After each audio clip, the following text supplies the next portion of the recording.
이번 조치는 한국 주재 중국 대사관조차 사전에 통보받지 못할 만큼 전격적으로 이루어졌으며 이에 따라 양국 간 관계 개선을 위한 중국의 의도가 반영된 것이라는 해석이 나옵니다. 다들 엄청나게 정신없는 요즘을 보내고 계실 것 같습니다. 정신이 없는 건 우리 국민들뿐만은 아닌 것 같은데요. 한국의 계엄 사태 이후 최근 세계 동향이 심상치가 않아 보입니다. 처음에 이 상황이 터진 뒤에는 세계 여러 나라들이 한국의 여행 비상 경보를 발령하면서 자국민들에게 한국 방문을 자제해달라는 요구가 상당히 많았거든요. 여기도 제목 보시면 계엄 풀렸지만 한국 방문 자제, 미, 영 등 각국 주의보, 경보 발령, 이렇게 아래 기사 내용들도 보시면 4일 영국 외무부는 한국에 대한 여행 경보를 발령했다. 주한 영국 대사관은 SNS를 통해 외무부에 공지를 주시해달라 자국민들에게 얘기했고요. 또 미국 국무부도 잠재적인 혼란 가능성을 염두에 두어야 한다. 시위 지역을 피해라. 이렇게 경고를 했어요. 미국과 영국 같은 선진국들 말고 세계 여러 나라들도 한국에 대해 조심하라면서 여러 의견들을 내비쳤는데요. 또 보시면 싱가포르, 우크라이나, 이스라엘 이런 나라들도 구체적 조치는 불확실하지만 향후 발표에 유의해달라. 꼭 필요한 경우가 아니면 방문을 재고해라. 이렇게 얘기를 했어요. 야, 이거 근데 우크라이나나 이스라엘 같은 경우는 지금 전쟁 중인 나라인데 우리에 대해 이렇게 얘기했다 싶을 정도로 한국의 상황이 지금 녹록지만은 않은 상황이었던 겁니다.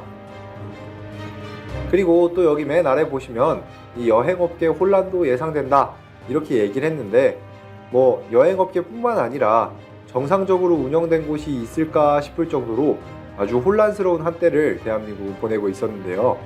그런데 원래 주식들도 저점일 때 들어가야 된다는 말이 있지 않습니까? 그래서일까요? 우리가 이렇게 혼란한데 슬며시 손을 내미는 나라가 있었습니다. 바로 중국인데요. 최근 중국이 전국이 혼란한 기회를 틈타 한국에 초대형 로비를 시작했습니다. 그리고 이 상황에 깜짝 놀란 미국이 한국을 향해 최고의 동맹국이라며 갑자기 우리에게 손을 내밀고 있는 상황인데요. 지금 우리를 둘러싸고 무슨 일이 일어나고 있는 것인지 오늘 함께 알아보도록 하겠습니다. 요 근래 며칠간 한국에서 벌어지고 있는 상황에 따라 해외에서 대한민국에 대하여 매우 크게 충격을 먹은 상황입니다.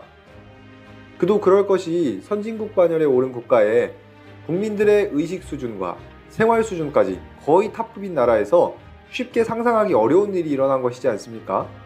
그래서 맨 처음에는 우리나라에 대한 해외 언론들의 반응이 상당히 부정적이었고 이제 한국은 완전히 큰일 났다 이런 반응들이 나왔습니다. 그런데 웬걸 한국이 의외로 굉장히 빠르게 민주주의가 회복된 증거들을 보이며 점점 안정적인 국가가 되는 것을 세계 여러 나라 사람들이 보고 깜짝 놀랐습니다. 예시를 들자면 끝도 없을 텐데요. 우선 계엄이 시작된 순간 우리 국민들은 벌써부터 국회로 달려나가는 겁없는 모습을 보였습니다. 계엄에 대해 안 좋은 기억이 있는 나라임에도 불구하고 어떤 상황인지에 대한 인지보다 나라를 위해서 몸을 사리지 않는 모습들을 여러 사람들이 보여주셨었죠. 또 상황이 지나간 이후에도 생업에 종사하는 동시에 각양각지에서 다양한 목소리들을 내시며 우리나라를 위해 진심으로 쓴소리를 내뱉는 많은 분들도 계셨습니다. 이런 식으로 21세기 들어 세계적으로도 유례를 찾아보기 힘든 가장 빠른 계엄 해제와 일상 복귀라는 상황까지 우리나라는 국민들이 직접 주도해서 만들어냈는데요. 물론 아직도 넘어야 할 산들이 많고 해결해야 할 문제들이 많긴 하지만 건조하게 딱 지난 일들만 생각했을 때 분명히 우리 국민들의 대응에는 문제점이 없고 아주 박수를 쳐줄 만한 행동들만 정확하게 했던 것 같습니다. 그래서일까요? 한국을 크게 걱정하던 외신들은 이제는 태도를 바꿔 한국 정말 대단한 나라다. 대한민국의 국민들 정말 훌륭한 민주시민이다. 이런 이야기들을 쏟아내기 시작했습니다. 그리고 그 중에서 가장 빠르게 태도를 바꾼 나라가 바로 옆 나라인 중국이었는데요. 여기 기사 보시면 주한 중국 대사관 한국 사회 질서 정상적이다. 제한 중국 국민 일상 복귀 가능. 이렇게 얘기를 했거든요. 제목처럼 중국은 한국이 매우 안정적인 상황이라면서 우리나라에 대하여 가장 빠르게 스탠스를 바꾸는 모습을 보였습니다. 이거 기사 시간 보시면 12월 4일 오전 10시거든요. 그러니까 중국은 사건이 터지고 바로 다음날 오전에 한국이 안정적이고 괜찮다 이렇게 얘기를 한 거예요. 영국이나 미국 같은 나라들이 우리나라 조심하라고 하고 있던 시간에 중국은 우리나라 안전하니까 그냥 중국인들 거기 잘 있어라 이러면서 한국에 대한 신뢰를 아주 빠르게 보여주는 모습을 보였습니다. 상당히 특이한 상황이죠. 반대로 생각했을 때 중국에서 이런 일이 있었는데 우리나라 외교부가 하루 만에 괜찮습니다 이런 식으로 얘기를 한다면 굉장히 이례적인 일이고 저 발표를 믿어도 될까? 이렇게 생각하는 사람들이 많았을 것입니다. 그런데 중국은 왜 이렇게 빠르게 우리에게 우호적이고 이상할 정도로 우리의 눈밖에 안 나려고 노력했던 것일까요? 굳이 예시를 하나 들자면 정말 힘들 때 누가 진짜 친구인지 알 수 있다 이런 말이 있지 않습니까? 중국은 지금 우리한테 메시지를 보내는 거예요. 야, 한국 너네 지금 계엄하고 엄청 혼란스러워 보이는 것 같은데 우리 중국은 너네 끝까지 믿고 있다는 거 잊지 말아라. 이런 식으로 다른 나라들이 한국 다 위험하다고 하고 있었을 때에도 점수를 혼자 왕창 따려고 중국이 수를 썼던 것입니다. 중국 현지에서도 한국과 중국의 관계는 영향이 없을 것이라며 중국과 한국은 계속해서 가까운 이웃이고 싶다 이런 얘기들이 나왔거든요. 그런데 사실 중국의 이런 모습은 최근 중국이 한국에게 보이던 모습들을 생각했을 때 아주 특별한 일은 아닙니다. 왜냐하면 최근 중국은 한국에게 아주 잘하고 싶어 했기 때문입니다. 왜 중국이 한국에게 잘 보이고 싶었냐? 이유야 너무 많고 다양한데 우선 트럼프 시대가 되어버리면서 중국 공산당을 박살내겠다고 선언하니 중국 입장에서는 국제적인 왕따가 되기 전에 빠르게 본인 편을 늘려야 하는 상황이 나와버렸거든요. 그래서 한국에게 많은 투자도 하겠다고 공언한 상황이고 많은 한국인들 찾아오라고 비자도 면제해주고 이런 식으로 친한 정책들을 지금 펼치고 있었습니다. 지금 세계 정세가 점점 어려워지고 있는 상황에서 대한민국 정도로 훌륭한 국가가 우방이 되어준다면 어떤 나라가 마다하겠습니까? 그러니까 중국은 지금 한국을 꼭 끌어안으려고 많은 노력을 했던 것인데요. 또 이런 면도 있지만 한편으로는 한국에 대한 공포가 중국 내부에서 굉장히 크기 때문에 중국이 또 한국에게 이렇게 잘해주고 있는 것도 있습니다. 왜냐하면 한국이 지금 전 세계적으로 잘 나가고 있는 사항이 있는데 바로 방산입니다. 이 K방산이 지금 중국의 직접적인 방산 경쟁자가 되고 있는데 지금 현재 전 세계에서 한국 방산이 중국 방산들을 밀어내고 아시아, 유럽, 미국까지 발길이 닿지 않는 곳이 없단 말이에요. 그리고 특히 현무5가 얼마 전에 공개되지 않았습니까? 이 현무5는 물론 북한을 대상으로 만들었다고 말하긴 하지만 엄밀히 따지면 중국까지도 얼마든지 타격할 수 있는 사거리를 가지고 있고 지하 벙커에 공산당 간부들이 숨어 있어도 지하를 뚫고 내려가 완전히 초토화시킬 수 있는 엄청난 무기이기 때문에 그리고 만에 하나 여기에 미국의 핵이라도 장착되어 중국으로 날아온다면 이 중국 공산당 입장에서는 상상하기도 싫은 일이 일어날 수도 있는 것입니다. 그러니 이런 상황에서 한국과 만에 하나 척을 지게 된다면 중국은 완전히 궁지에 몰릴 수도 있게 된 거죠. 결국 이런 상황들이 있었기 때문에 중국은 지금 한국 시장에 눈독을 들이며 돈다발을 꽂기 시작했는데요. 여기 제목 보시면 중국의 알리, 한국 시장에 눈독 들이더니 1000억을 꽂았다 이런 제목의 기사가 있어요. 여기 이 알리는 우리 알고 계시는 그 알리익스프레스 그걸 하고 있는 그 알리바바 그룹에 대한 이야기거든요. 그래서 여기 밑에 보시면 알리바바가 에이블리의 지분을 5% 안팎으로 확보했다. 이 1000억이 지금 이 에이블리라고 하는 회사의 지분을 5% 얻기 위해서 했던 것이다. 이렇게 얘기를 했어요. 그럼 이 에이블리가 뭐냐? 중국의 알리바바 그룹이 국내 여성 패션 플랫폼 에이블리에 투자한다. 이렇게 나와 있거든요. 우리 남성분들은 잘 모르실 수도 있지만 에이블리라고 여성들이 옷을 사기 위해 굉장히 자주 사용하는 플랫폼이 있습니다. 젊은 여성들 사이에서는 가장 많이 사용되는 어플 중에 하나거든요. 거기에 지금 1,000억이라는 거금을 들여서 알리바바가 들어온 거예요. 이유가 뭘까요? 당연히 국내 온라인 시장을 장악하기 위해서인데요. 이게 아무래도 테무나 알리 같은 중국산 플랫폼들은 이미지 자체가 중국산 덤핑 물품들이 쏟아져 들어오는 느낌이고, 이 국내 시장에선 결국에 긍정적이지 못하다는 이미지가 굉장히 팽배한 상황이거든요. 그래서 어느 정도까지 성장한 다음에는 이후의 성장 동력에 굉장히 한계가 있는 상황이었습니다.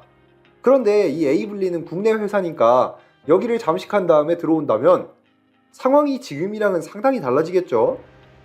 그리고 이 에이블리가 그냥 단순한 회사가 아니라 굉장히 큰 회사입니다. 여기 아래 보시면 모바일 앱 분석 서비스인 YG앱 리테일 굿즈에 따르면 에이블리의 지난 10월 기준 월간 활성 이용자, 이 월간 활성 이용자라는 건 쉽게 얘기해서 그냥 한번 회원 가입해놓고 안 들어오는 사람들 다 빼고 실제로 들어오는 사람들을 다 포함했을 때 878만 명으로 현을 포함한 모든 카테고리 전문몰 중 가장 많았다. 야, 이거 사실상 878만 명이면 전 국민의 5분의 1을 쓰고 있는 거거든요. 이 모바일 전체 쇼핑 앱으로 넓히면 쿠팡 3,203만 명, 쿠팡은 확실히 압도적입니다. 그리고 2등이 알리익스프레스예요. 알리익스프레스 904만 명. 그 뒤에 3등이 878만 명인 에이블리다. 자, 그러면 이 알리익스프레스가 지금 쿠팡에 이어서 2등인데 3등을 이렇게 먹으려고 하는 이유는 뭘까요? 당연히 요 878만에다가 이 알리익스프레스를 사용하는 904만 명 하면은 쿠팡에 상당히 비벼볼 수 있을 만큼 몸집을 키울 수 있다, 이런 계산을 한 거예요.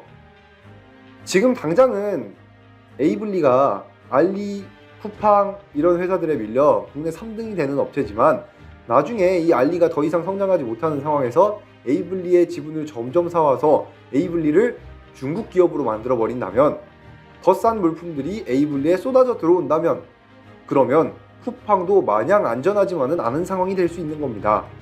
이러니까 한국 시장을 완전히 중국이 먹겠다는 이 알리와 공산당의 계산이 지금 딱 나오는 건데요. 이게 알리바바가 한국 이커머스 플랫폼 지분을 확보한 첫 번째 사례인데, 사실 뭐든지 처음이 어렵지 그 다음부터는 쉽지 않겠습니까? 알리가 지금 에이블리 지분 딱 5%에 만족할까요? 절대 그럴 리가 없겠죠. 그래서 이 기사 보시면 알리의 선전포고 한국 사업에 3년간 1조 5천억을 투자하겠다. 야, 지금 1,000억으로 에이블리의 지분 5%를 샀다고 방금 전에 얘기 드렸는데, 이건 그냥 마중물 수준인 거예요.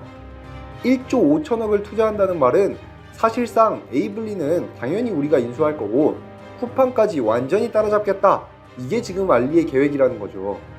만약 이렇게 한국의 최대 온라인 거래 플랫폼이 알리가 되거나 알리가 잠식한 에이블리가 된다면 우리 입장에서는 아무리 트럼프 시대라고 하더라도 중국과 깔끔하게 손절하거나 중국을 척지는 행동을 하기가 매우 어려울 수밖에 없을 텐데요. 그래서 여기 기사 소제목도 보시면 올해 국내 축구장 25개 규모의 통합 물류센터 구축, 직구 상품 90일 이내에 가품 의심 100% 반품 환불. 와, 이거 국내에 축구장 25개 사이즈의 물류센터를 지어버리고 가품 의심만 돼도, 그리고 구매한 지 90일이 지났어도 100%의 반품과 환불을 해주겠다. 이거는 사실상 손해를 얼마나 보든지 신경 쓰지 않고 어떻게든 쿠팡 잡고 한국의 경제에 끈적하게 녹아들어서 절대 한국이 중국을 버리지 못하게 만들겠다, 이런 계산이 서 있는 겁니다. 그리고 이런 알리 한 회사만 해도 1조 5천억의 금액을 쏟아부을 건데, 중국은 최근 들어 국가 단위로 한국에 대한 로비를 국가 정책으로 지금 추진하기로 결정했거든요. 그래서 여러 중국의 기업들이 한국의 다양한 로비를 이제 폭풍처럼 해올 것으로 예상되고 있습니다. 이 알리뿐만 아니라 테무 같은 또 다른 기업들부터 시작해 다양한 분야의 여러 회사들이 한국에 대한 공격적인 진출을 예고하고 있는데요. 현재까지 알려진 바에 의하면 중국의 기업들이 2029년까지 한국에 투입하려고 알려진 금액만 최대 50조에 달하는 상황이라 중국 발전이 엄청나게 많이 들어올 수밖에 없는 상황이 전개되고 있습니다. 자, 이렇게 어려웠던 한국의 상황에도 불구하고 이 중국이 한국을 손절하지 않고 이 기세를 몰아 더욱더 공격적인 투자를 지속할 모습을 보이니 오히려 당황한 것은 미국인데요. 우리와 함께 손을 잡고 중국을 견제할 것으로 계획하고 있던 미국의 구상이 한중 경제가 끈끈해지면 끈끈해질수록 어려워질 수밖에 없기 때문입니다. 자, 그러니 대선 선거 기간 내내 무조건 중국을 죽이겠다고 말했던 트럼프 입장에서는 어라? 중국 얘네 봐라? 이거 늦게 손 쓰면 큰일 나겠다, 이런 생각이 들었겠죠. 그래서 이 타이밍에 우리는 이 트럼프의 최측근 이야기로 이번 상황에 대한 트럼프의 생각을 알 수 있습니다. 자, 여기 보시면 계엄의 방한 무산된 트럼프 측근 내년에 한국 방문 기대. 자, 그래서 여기 이분이 누구시냐? 누가 트럼프의 측근이었냐? 여기 옆에 지금 트럼프랑 같이 얘기하고 있는 이분 계시죠? 이분입니다. 이분은 누구냐? 데이나 화이트 UFC 회장이 정찬성을 직접 만나 방한 무산에 대한 아쉬움을 드러내며 내년 한국 방문을 약속했다. 세계 최대 종합격투단체 UFC를 이끄는 화이트 회장은 도널드 트럼프 미국 대통령 당선인과도 가까운 스포츠계 최측근으로 분류되는 인물로도 꼽힌다. 자, 이거 여기 나온 이 데이나 화이트, 이 사람이 예전에는 그냥 UFC 회장이었는데 이 트럼프가 당선된 이후에는 트럼프랑 만약 친했다, 그러면 이제 상당히 얘기가 달라지죠. 지금은 미국 스포츠계에서 가장 강력한 입지를 가지게 된 사람입니다. 이 사람이 트럼프랑 20년 넘게 친구였거든요. 아주 오랫동안 트럼프를 진심으로 지지하던 사람이었고, 그래서 트럼프도 이 사람을 적극적으로 활용해서 다양한 외교 분야에도 지금 사용을 하고 있는 상황입니다. 이 사람이 이번에 방한을 하려고 했는데 이 사건 때문에 이번 방한은 그냥 엎어진 상황이거든요. 그런데 이 사람이 단순히 심심해서 방한을 하려고 했을까요? 당연히 아니겠죠. 한국과 미국 사이에 어떤 커넥션을 만들기 위한 하나의 연결 통로가 되기 위해 오려고 했을 확률이 매우 높았을 것입니다. 물론 이번엔 상황이 어려워서 엎어졌는데 이 데이나 화이트 회장이 직접 밝히기를 한국에 간다는 건 너무 기대되는 일이다. 내년엔 한국에 갈 것이다. 그때 여러분들을 만날 수 있길 기대한다. 이렇게 우리에게 지금 말을 남겼어요. 근데 뭐 내년이라고 해봤자 지금 뭐 한 달도 안 남았죠. 사실상 내년 1월에라도 다시 찾아오겠다, 이런 얘기예요. 자, 그러면 그냥 안 온다고 해도 상관없는 이 데이나 화이트는, 이 트럼프는 왜 이렇게 급하게 한국에 계속 오려고 할까요? 지금 당연히 급한 게 정상입니다. 왜냐하면 지금 중국이 한국에 천문학적인 금액을 쏟아붓고 있으니까. 우리 모두 기억하듯 대선이 끝나자마자 트럼프가 한국의 방산과 조선이 미국에 반드시 필요하다고 말했었죠.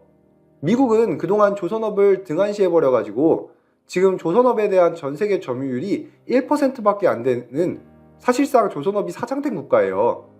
현재 한국과 조선업 원투펀치를 달리고 있는 중국이 한국 경제를 먹고 한국이 중국을 못 돌보내게 한다면 중국을 박살내게 하려고 했던 트럼프의 계획에 심각한 차질이 생기게 되는 거거든요. 그래서 전문가들도 트럼프 입장에선 내년 초에 한국에 빠르게 방한해, 혹은 한국에 있는 누군가를 빨리 미국으로 불러, 물론 그때 이제 트럼프를 우리나라에선 누가 가서 만나게 될지 잘 모릅니다. 지금 상황에선 미지수가 돼버렸지만, 하여튼 중요한 건 누군가든 한국에 있는 그 사람을 만나 조선과 방산에 대한 이야기들을 속전속결로 나누고 해야 할 계약들을 빠르게 체결할 것이다. 지금 이런 분석들이 나오고 있습니다. 오늘 내용을 정리하면 이렇게 어려웠던 상황 속에서도 한국의 인기는 지금 쉽게 식지 않고 있는데요. 결국 어려운 상황에서도 우리가 가지고 있는 카드가 확실하니까 전 세계에서 가장 최강대국이라고 불리는 나라들도 우리를 더욱더 끌어안는 모습을 이제 보이고 있는 겁니다. 여러분들은 이런 상황에서 우리가 중국의 손을 잡고 경제적으로 쏠쏠한 이득을 보는 게 맞다고 생각하시나요? 아니면 우리의 오랜 동맹국인 미국과 트럼프의 손을 잡아 중국을 같이 견제하는 데 힘을 보태야 한다고 생각하시나요? 여러분들의 생각을 댓글로 자유롭게 남겨주세요. 영상 끝까지 시청해주셔서 감사합니다. 저는 다음 시간에 좀 더 유익하고 재미있는 소식으로 돌아오겠습니다. 지금까지 탄탄 세계 읽기였습니다. 감사합니다.